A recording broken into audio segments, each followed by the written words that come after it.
These pants are too long. I want them about an inch shorter, an inch and a quarter shorter than what they are right now. One challenge is that there is this little opening on the side, which is a cute little vent. So I need to preserve that vent while I shorten them. I need to rip out this vent before I cut some of the length off. So I'll start with that.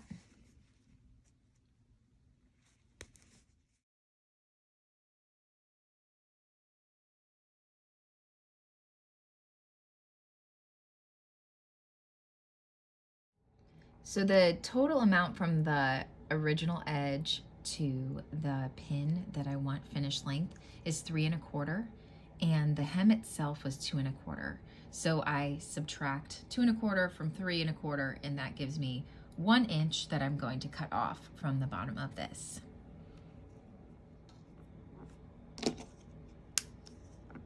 Make sure all the edges are lined up.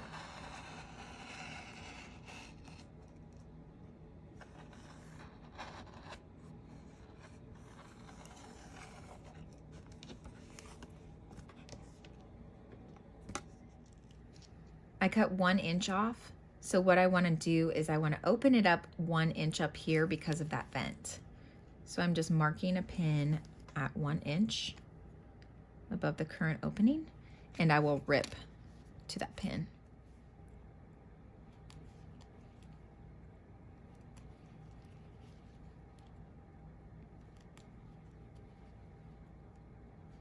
That is ripped now, but these seams are weak and they're gonna get a little bit of stress, so I need to reinforce them on the straight stitch.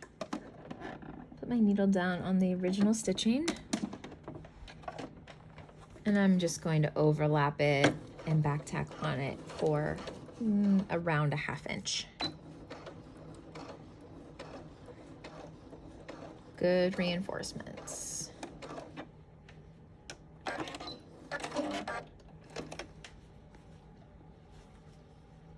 I'll do the same thing on the side or on the bottom where I cut it.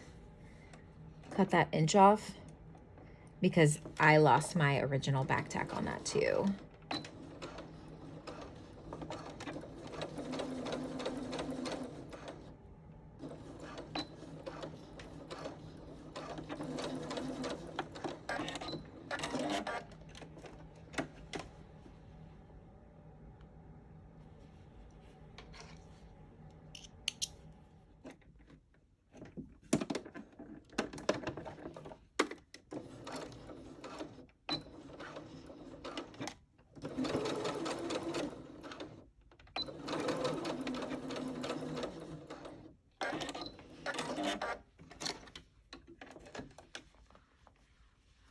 Now I'll finish this raw edge with the serger.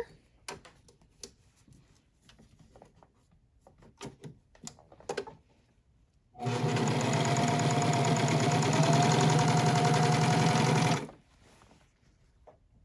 pinned my side seam so I knew which way that it was supposed to face because I've already pressed it and I have my waistband in on the top. And I don't want it to be twisted up the side seam.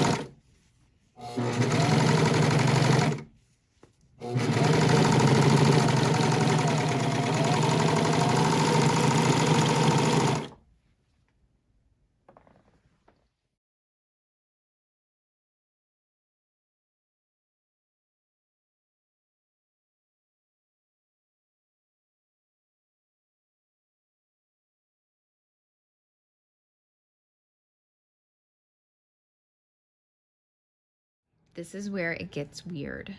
So what I'm going to do is I'm going to fold this right side in back up to where that slit opens up. And I will pin that in, and we're going to stitch right here to make that vent. Now I'm sewing that at the original seam allowance, which was 5/8.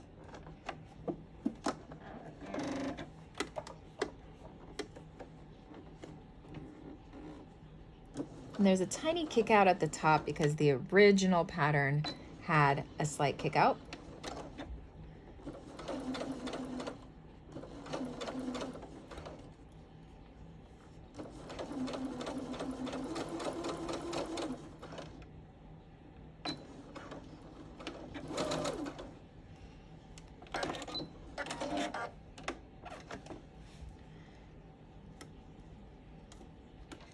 So what I'll do is once they're all done, I'll flip it back out and then we've got the vent.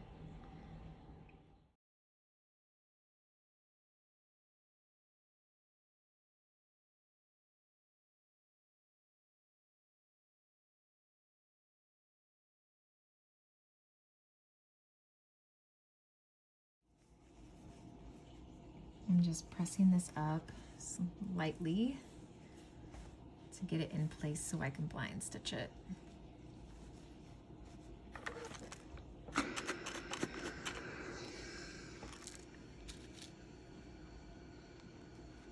Put a few pins in.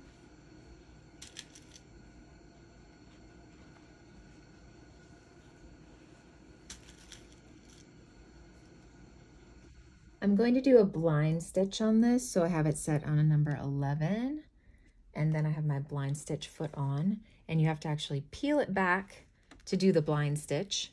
So I've got it all set up, and I'm starting right where that vent was, and I will do a teeny tiny back tack. And so it's just catching my little edge there. I continue to peel it back all the way around.